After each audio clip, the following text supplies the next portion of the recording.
SSC পরীক্ষা তো শেষ, পলিটেকনিক ভর্তি নিয়ে শিক্ষার্থীদের মাঝে নানা কনফিউশন বিদ্যমান। আজকে আমরা এই বিষয়ে কিছু কথাবার্তা বলব।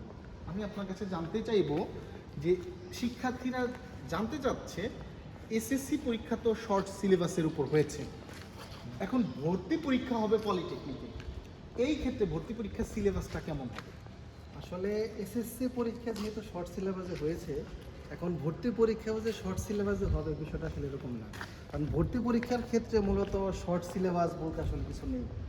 এখানে কারিগরি শিক্ষা বোর্ডের অধীনে যে পরীক্ষাটা হবে এটা এমসিকিউ পরীক্ষা, সেটা আমরা সবাই জানি। এই এমসিকিউ পরীক্ষার মধ্যে একটা নির্দিষ্ট সিলেবাস আছে। আচ্ছা, এবং এই সিলেবাসটা হচ্ছে এসএসসি সিলেবাসটাই, এসএসসি অর্থাৎ পূর্ণাঙ্গ সিলেবাস। পূর্ণাঙ্গ সিলেবাস।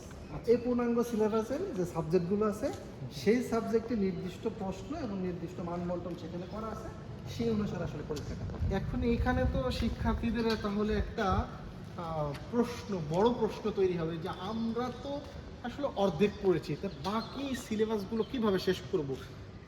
এক্ষেত্রে আপনি কি বলবেন? আসলে এখানে তার তো উচ্চতর কোনো পড়াশোনা করতে হচ্ছে না। সে যে লেভেলে পড়াশোনা করেছে সেই লেভেলে তাকে পড়াশোনা করতে হবে, কিন্তু একটা নির্দিষ্ট গাইডলাইনে থেকে একটা নির্দিষ্ট দিক নির্দেশনার মাধ্যমে যদি পড়াশোনা করে তাহলে এখানে ভালো ডিপার্টমেন্ট এবং ভালো পলিটেকনিকে চান্স পাওয়া তার জন্য সহজ হবে। আচ্ছা, আর এই জায়গাতে আপনি বলছেন যে একটা গাইডলাইনের থেকে তার পড়া দরকার, যেহেতু সে অনেক অধ্যায়গুলো পড়ে নাই। তবে আমি একটা নির্ভয় দিতে চাই, অভয় দিতে চাই, সেটা হচ্ছে যেহেতু এমসিকিউ ভিত্তিক পরীক্ষা, সেই ক্ষেত্রে একটু মনোযোগী হয়ে যদি শিক্ষার্থীরা প্র্যাকটিস করে তাহলেই কিন্তু তাদের এই ভয়টা দূর হবে। আর এই ভয় দূর করার জন্য আমরা সফটম্যাক্স অ্যাপে, আপনি তো দেখেছেন যে এমসিকিউ শিক্ষার্থীরা গত বছর কী পরিমাণ প্র্যাকটিস করেছে, এবং শিক্ষার্থীরা মাঠে ঘাটে যেখানে ইচ্ছা খেলার ফাঁকে ফাঁকে মক টেস্ট দিচ্ছে, তার জানা বিষয়গুলোকে প্র্যাকটিস করছে, ফলে সে ব্যাখ্যা সহ যখন কোনো বিষয় জানতে পারছে ভুল হইলে, এতে করে তার কনফিডেন্স বেড়ে যাচ্ছে। সে একটা সিম্পলি প্রিপারেশন নিয়েই কিন্তু পলিটেকনিকের প্রথম দিকে চান্স পেয়ে যাচ্ছে। আমরা আসলে বিগত বছর থেকে এটা আসলে অভিজ্ঞতা আমাদের হয়েছে যে এই আনলিমিটেড এমসিকিউ প্র্যাকটিস করার কারণে তার কিন্তু প্র্যাকটিস মানে করার কারণেই তার কিন্তু হচ্ছে যে কনফিউশনগুলো ছিল, যেহেতু এখানে ব্যাখ্যা সহ আছে, এই কনফিউশনগুলো তার জন্য অর্থাৎ গাইডলাইন বলতে আপনি বলতে পারেন যে সফটম্যাক্স অ্যাপের এমসিকিউ প্র্যাকটিস। তারপরে হচ্ছে তার টাইম ম্যানেজমেন্ট এখানে একটা গুরুত্বপূর্ণ বিষয়, যে সে আসলে কোন সময় কি করবে, তার এখন আসলে কি করা উচিত না, এই সমস্ত দিক নির্দেশনাগুলো সে কিন্তু সফটম্যাক্স অনলাইন স্কুলের থেকে পাবে। এখন আরও একটা প্রশ্ন শিক্ষার্থীদের মাঝ থেকে পাওয়া যায় যে যারা কারিগরি শিক্ষার্থী, তাদের কিন্তু এমসিকিউ ভিত্তিক কোনো পড়াশোনা ছিল না। এখন যাদের অর্ধেক সিলেবাসে ভয় পাচ্ছ, মূলত আমি যে যতটুকু দেখেছি, এই যে অধ্যায়গুলো ছিল এটা মোস্ট ইম্পর্টেন্ট অধ্যায়, এইগুলো থেকেই আসলেই ফুল সিলেবাস হলে প্রশ্ন 80% ওই জায়গা থেকে, এখান থেকেই। যদি ফুল সিলেবাস শুধু অর্ধেকও হয় এর মানে এই না যে আমার 50% পড়া হয়েছে। হ্যাঁ হ্যাঁ, এর মানে হচ্ছে 80% প্লাস পড়া শেষ। কারণ এগুলোই গুরুত্বপূর্ণ অধ্যায়, এইগুলোই গুরুত্বপূর্ণ এবং এই অধ্যায়গুলো থেকে বেশিরভাগ প্রশ্নগুলি হয়। তার মানে প্যানিক হওয়ার কিছু নাই।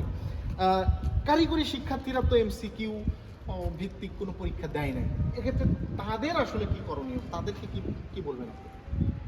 তাদের ক্ষেত্রে হচ্ছে এখানে তো যেহেতু পরীক্ষাটা আমাদের এমসিকিউ ভিত্তিকই হবে, এখন সেখানে আসলে প্র্যাকটিস না করার তো কোনো বিকল্প নেই, প্র্যাকটিস তার করতেই হবে। একইভাবে তার পরীক্ষায় অংশগ্রহণ করতে হবে, যেহেতু এখানে প্রশ্ন তার জন্য আলাদা হবে না, প্রশ্ন প্যাটার্ন একই, সেই ক্ষেত্রে তার প্র্যাকটিস করা না থাকলে এখন তাকে প্র্যাকটিস করতে হবে। এবং বেসিক যদি তার জানা থাকে এবং বেসিক যদি সে জেনে এমসিকিউগুলো প্র্যাকটিস করে তাহলে সেই ক্ষেত্রে তারও চান্স পেতে খুব বেশি সমস্যা হবে না। আচ্ছা, আর আরেকটা বিষয় শিক্ষার্থীদের জানার আগ্রহ থাকে যে পলিটেকনিকে ভর্তির ক্ষেত্রে আসলে ভর্তি পরীক্ষায় কত মার্কসের হয়? ভর্তি পরীক্ষা হচ্ছে, আমরা গত বছরের অভিজ্ঞতা থেকে যদি বলি, ভর্তি পরীক্ষা হচ্ছে টোটাল 100 মার্কের। এই 100 মার্কের মধ্যে আবার দুইটা ভাগ আছে, একটা হচ্ছে এসএসসির তার রেজাল্ট। এসএসসির রেজাল্টে হচ্ছে সরাসরি তার 30 মার্ক এখানে কাউন্ট হবে, আর বাকি 70 মার্কস হচ্ছে তার 1 ঘন্টার যে সময় ভর্তি পরীক্ষা, এই সময় থেকে। অর্থাৎ জিপিএ একটা ফ্যাক্টর, কিন্তু তার চাইতে বড় ফ্যাক্টর ভর্তি পরীক্ষা। এখানে জিপিএ একটা ফ্যাক্টর, কিন্তু মূল ফ্যাক্টর না। রাইট, মূল ফ্যাক্টর হচ্ছে আমার ভর্তি পরীক্ষা, কারণ যে 4 পয়েন্ট পাবে সেও তো 24 মার্কস পেয়ে যাচ্ছে। রাইট। আরও একটি বিষয় আমরা শিক্ষার্থীদের থেকে দেখি প্রশ্ন আসছে, আসলে তারা ডিপার্টমেন্ট সিলেকশনের ক্ষেত্রে কোন বিষয়গুলোতে গুরুত্ব দিবে। মানে ডিপার্টমেন্ট সিলেকশনেই শিক্ষার্থীরা সবচেয়ে বেশি ভুল করে এবং পরবর্তীতে সবচেয়ে বেশি হতাশায় ভোগে, কেন এই ডিপার্টমেন্টে পড়লাম।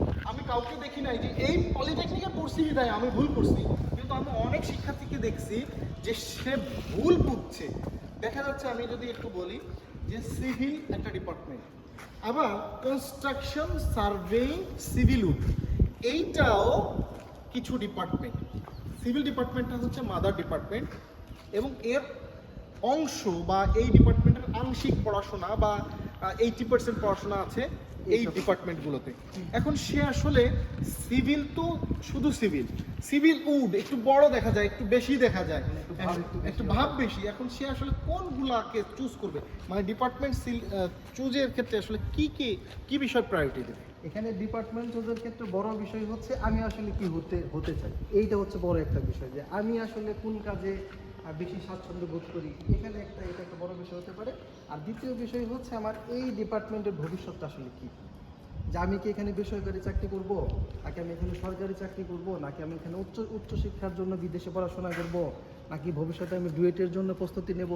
এই সকল বিষয়গুলো কিন্তু এখানে চিন্তা ভাবনা করে তারপরে হচ্ছে তাকে ডিপার্টমেন্ট সিলেক্ট করতে। আর এই জন্য কিন্তু আমরা ডিপার্টমেন্ট রিলেটেড বেশ ভিডিও প্রোভাইড করেছি, যে প্রত্যেকটা ভিডিওগুলো ডেসক্রিপশনে আমরা প্লেলিস্ট বানিয়েছি এবং এই ভিডিওগুলো প্লেলিস্টে থাকবে, পূর্বের ভিডিওগুলো বা পরের ভিডিওগুলো প্লেলিস্টে গিয়ে যাতে দেখতে পারো, এই জন্য ডেসক্রিপশনে আছে। আর এছাড়া তোমাদের যদি কোনো প্রশ্ন থাকে, আমরা একটা গুগল ফর্ম প্রোভাইড করছি, সেখানে ফর্ম পূরণ করে প্রশ্ন করলে আমরা সেইটার উপরও কিন্তু ভিডিও বানাচ্ছি। এরপরে এখানে একটা বিষয় বলে রাখি, যে আমাদের এখানে ডিপার্টমেন্ট হচ্ছে তার সারা জীবনের জন্য থাকবে।